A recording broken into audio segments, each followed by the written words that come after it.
Welcome, friends and foes, survivors and killers. Let's sit around the campfire together and talk about Dead by Daylight. Specifically, the first killer ever made by behaviour, and the face of the game from day one. Evan Macmillan, better known as the Trapper. But before we do, it's time to talk about today's sponsor, Opera GX. I've talked highly about these guys before, and Opera GX has been my browser of choice for a couple of years now, so believe me when I say this one is worth checking out. For those who don't know, Opera GX is a browser designed for gamers, packed with features to enrich your browsing experience. You can keep track of your social media using this handy little sidebar to access things like Messenger, WhatsApp and Twitter, which you should totally follow me on by the way. This is just one of the ways Opera GX lets you control your own browsing experience. The custom wallpaper menu lets you set your speed dial wallpaper to whatever you like, even Opera GX's swanky selection of animated wallpapers, and it has a free unlimited VPN built into the browser as well. Opera GX also maintains all the best features from your old browser to make the switch as easy as possible. The quick import tool lets you move your browser settings like cookies and bookmarks to Opera GX from your old browser, and all your favourite Chrome extensions are compatible with Opera GX as well, on top of Opera's large extension library. So there's no time like the present to download Opera GX using the link in the description. Helps support the channel, and upgrades your browsing experience to the best it can be at the same time. Frankly, it's a win-win, so do go check them out. Now, back to Trapper. I've put off talking about Trapper for a very long time, because I'd never really known how to talk about him in good faith. He was the first killer ever put into the game, was the subject of its first tome, and is broadly speaking Dead by Daylight's poster boy. I think it's safe to say there's no character more closely associated with the game as a brand than the Trapper. He's on the marketing material, he's on the merch, he's in the glossy trailer, he was even the guest character at Represent Dead by Daylight when For Honor did their Halloween event. He's indelibly associated with Dead by Daylight because, well, he's been around as long as it has. Which should mean there's a rich well of stories and characterization to draw upon, right? Not exactly. Because for both his tome and his base lore, Trapper's story really shows its age. Don't get me wrong, it is far from the molten disaster of characters like Hag, Nurse or Jonah, whose stories are comically underwhelming at best and actively character-demolishingly catastrophic at worst. Trapper's lore has got problems, but they come from a very different place than the really bad stories in the game. Trapper's lore struggles because it's so vague, and not in a mysterious, horror-y way, kind of what inhuman thoughts lie behind that mask sort of way. It's vague as in, we're given multiple conflicting ideas, with no attempt or allowances to effectively reconcile those ideas. To get across what I mean, let's look at Trapper's base lore as a starting point. He's introduced as the right-hand man of his father, Archie Macmillan, who owned the Macmillan Mines and family estate. Archie was a brutal and exploitative boss, and Evan became his enforcer, his right hand through which the workers in the mines were bullied and beaten bloody into obedience. As the heir to his father's fortune, Evan was responsible for his dirty work, and as his father's mental health deteriorated, Evan's role as his enforcer became more and more vital to maintaining their position. This hunger for power and wealth culminated in a miners' strike that Evan cracked down on with legendary brutality. He led 100 men into the mines only to blow them up and seal them underground in what's implied to be the aptly named suffocation pit. Once he was done, his attention turned to his father, whose body was eventually found in the storehouse basement with his legs broken and a mining hammer resting in his lap. Evan did in his old dad and was scooped up by the entity for his service as a killer, and it seemed like that might have been a public service because Evan was a right piece of work. He's given pretty much zero redeemable qualities in his story. It's a pretty flat but brutal portrayal of a vicious murderer who only strayed from the will of his tyrannical father when his greed overcame his loyalty. In the old lore of the Macmillan estate back when the game was in beta, Evan was the estate's owner and not his father, which I'm glad they changed because Evan being the minion of his father massively enriches what little story he has. For one, I really like how the face of the game and implied right-hand man of the entity started out as the right-hand man to his tyrannical father. It's a really sweet thematic parallel that I think goes unnoticed too much. The villainous right-hand man is one of the most enduringly popular character archetypes in fiction, but it tends to lead to many interesting ideas that I think are worth exploring. It's a trope as old as time, The big bad guy not doing the manual work himself, but delegating it, and therefore the actual conflict with the story's hero, to a second in command. There are literally thousands of examples of this throughout fiction. The Witch King in Lord of the Rings, Bane in The Dark Knight Rises, Nemesis in Resident Evil 3, Oddjob in Goldfinger, and the most well-known right-hand man in all of fiction, Darth Vader. None of these are the big picture bad guys in their own pieces of media, but they're the ones who have the most on-screen time because they're the ones in direct physical conflict with the hero. Evan Macmillan is an inheritor of that mantle. If the story of the Macmillan estate was a book or a movie, Evan would be the Darth Vader figure, the head minion of the big bad guy responsible for most of the action and violence in the story. One of the big reasons the bad guy is normally given a big evil henchman who does most of the work for them can be to introduce a conflict between the brains and the brawn of the operation, to give some depth to the villain's motives and give the story a slight moral grey area, without having to make the good guy do something morally questionable and potentially compromise our support of them. Evan eventually turning on Archie after the massacre in the mines is an example of such a conflict. The son turning on the father once their bloody work is done. And I like that it's implied to not be because Evan grew a conscience or regretted his actions or whatever, but instead just because he's even more fucked up than his dad and wanted him out of the way, possibly to inherit the family fortune. It makes him more intimidating as a character, highlighting both his cruelty and his lack of loyalty to anyone but himself. Killing a bunch of miners on your father's orders is obviously pretty nasty, but smashing your father's legs in and leaving him to die because you want his fortune is cruel, plain and simple. That's something I really enjoyed about Evan's old characterisation. He was an obviously cruel person whose brutality outshone that of his father, and his teachable perks support that reading of the character.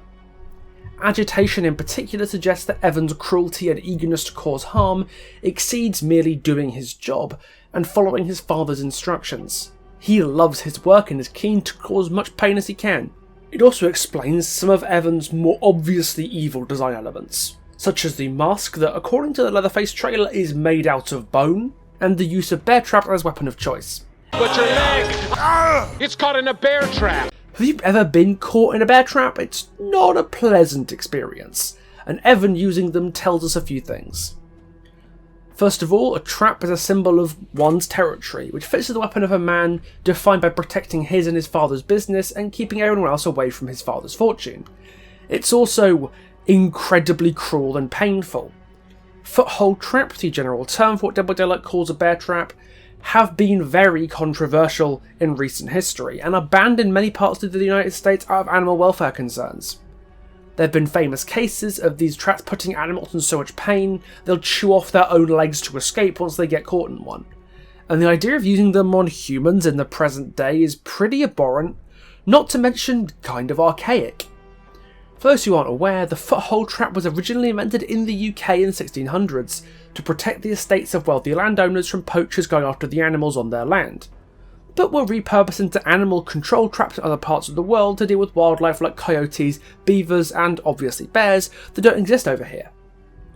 The Macmillan family going back to that traditional use for them is very fitting, since they're wealthy landowners trying to preserve their interests and treat their workers with a dehumanising brutality. Everything about Evan paints a picture of a man whose life is defined by his willingness to do horrible things in his father's benefit and therefore his own, only to dispose of his father when their interests no longer aligned.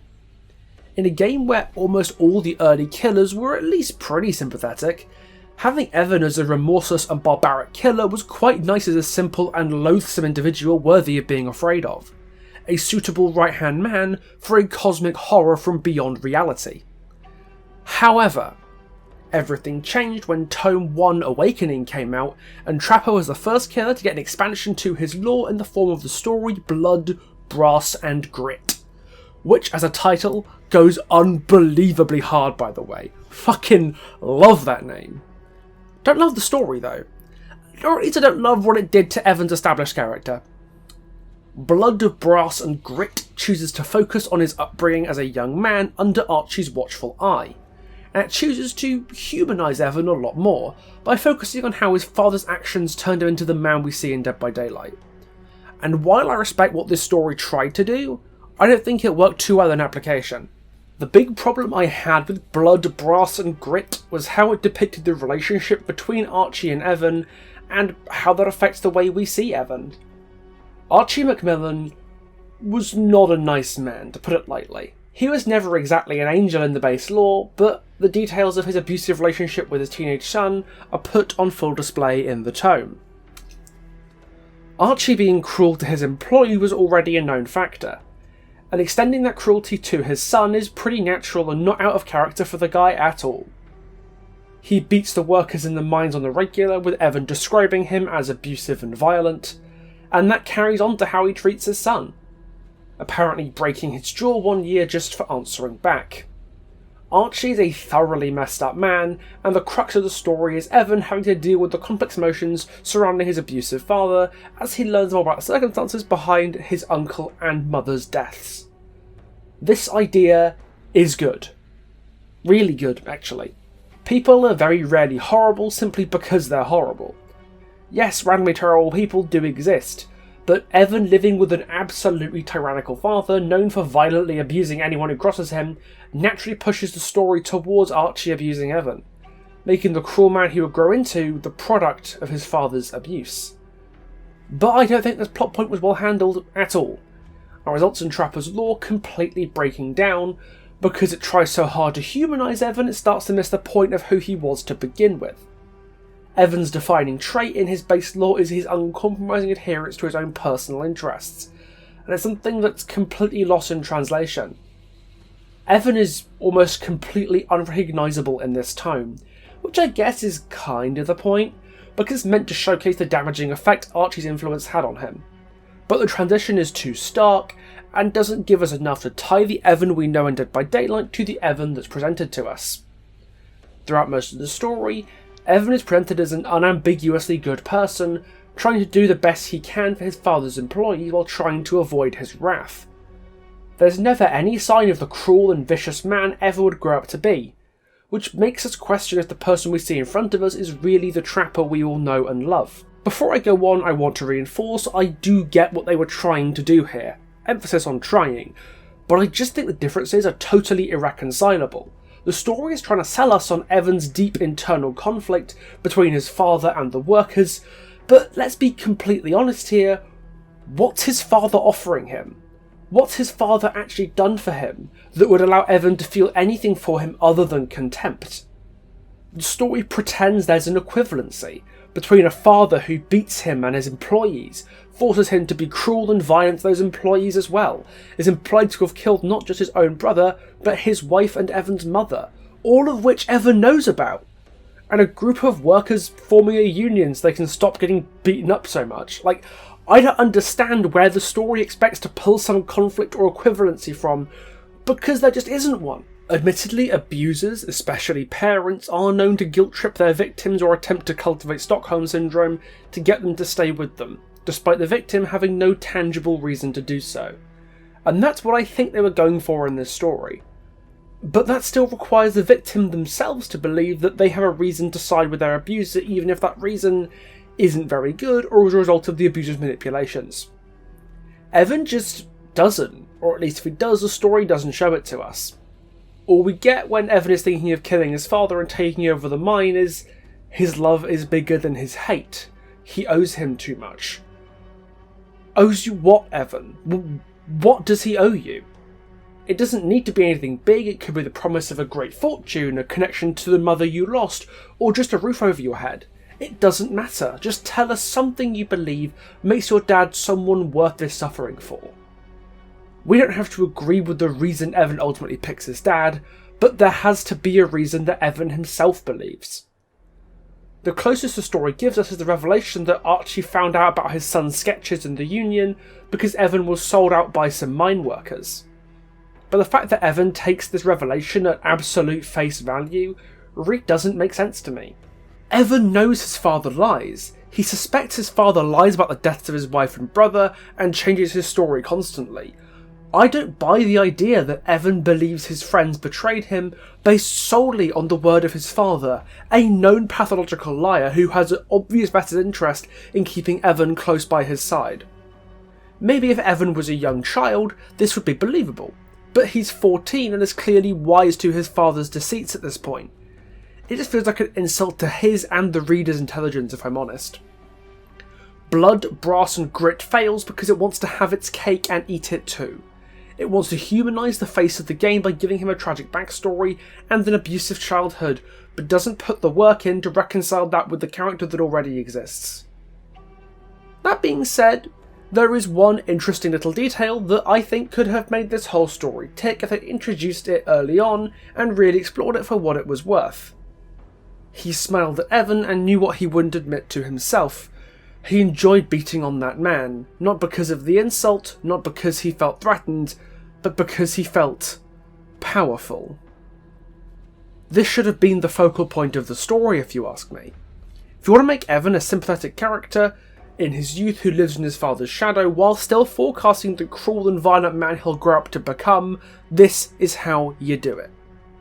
Imagine if that was the first line of the story that you read. Imagine the impact that would have.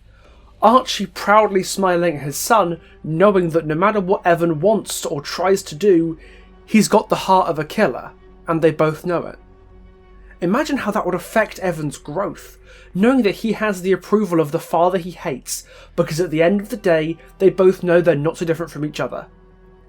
If that's what they're going for in this story, that should have been a hell of a lot more important and had a hell of a lot more screen time, because it's barely an afterthought, but it's arguably the most important passage in the whole story in terms of figuring out Evan's motives as a killer and as a servant of his father. Evan working for his father and abusing the workers because he thought he owed his dad something doesn't really make a ton of sense when he doesn't actually owe Archie anything. But Evan's loyalty to his father coming from a fatalistic acceptance that he's inherited Archie's violent nature, that's a really interesting idea. I think it goes woefully underexplored in Blood, Brass and Grit. It would also provide a more nuanced motive for why Evan would kill both the mine workers and his father than just, he's a greedy bastard who's after the money. After a lifetime of violence and brutality enabled by his father, Evan killed the miners because he knew his father is the only person left who will accept him. And then he moved on to kill Archie because he's angry at his father for what he turned him into. Archie saw the violence in his son's heart, instead of helping him heal from it, weaponised it as a tool to turn a profit. And that's kinda sad because even after Archie's death, Evan wouldn't have a reprieve from being the minion of an entity far more powerful than himself. The entity's interests in Evan were purely mercenary. It wanted a blunt instrument of violence and brutality, and for that Evan served its purposes.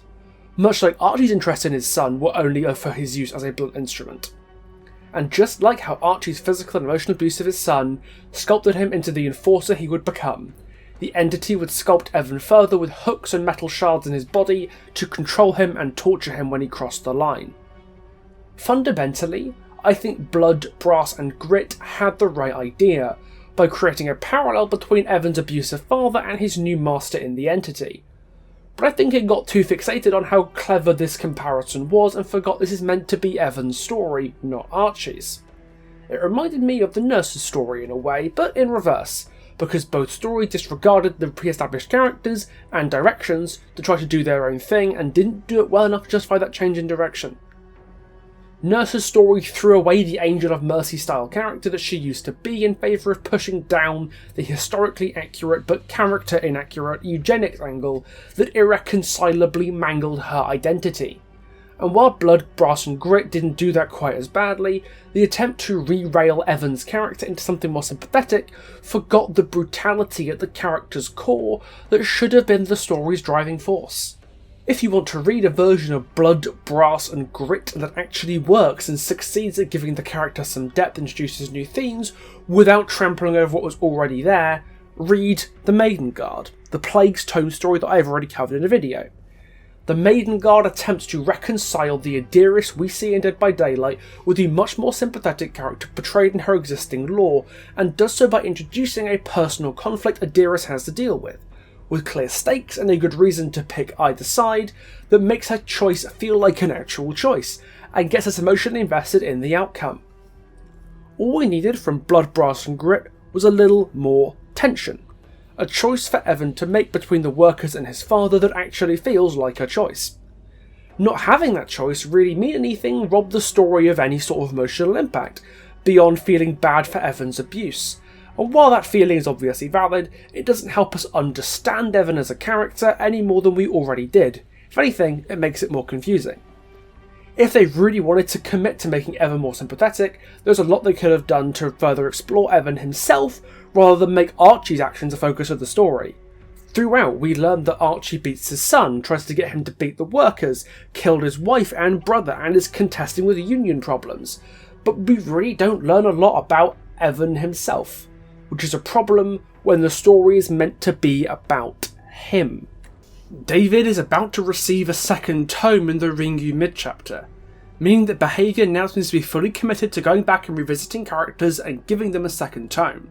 And I think Trapper would be an ideal candidate to revisit this way. Another story to fill in the gap between Evan's youth and his bold middle-aged self we see in the game today. Maybe a story of his father's age forcing him to step back from directly managing the mine, and Evan taking on the responsibility of keeping the business in order. It strikes me as the kind of thing Behaviour would be very keen to do. Revisit their favourite killer and give him a fresh coat of paint to fully flesh out his story. I think it would go a long way to fixing the mistakes made by his first tome. I don't really blame the story team for the mistakes in Blood, Brass and Grit, because it was their first attempt at revisiting an old character like that, and I can imagine the writing team probably changed quite a lot over the years. There are definitely characters who haven't had tomes yet who need them more than Trapper needs a second one.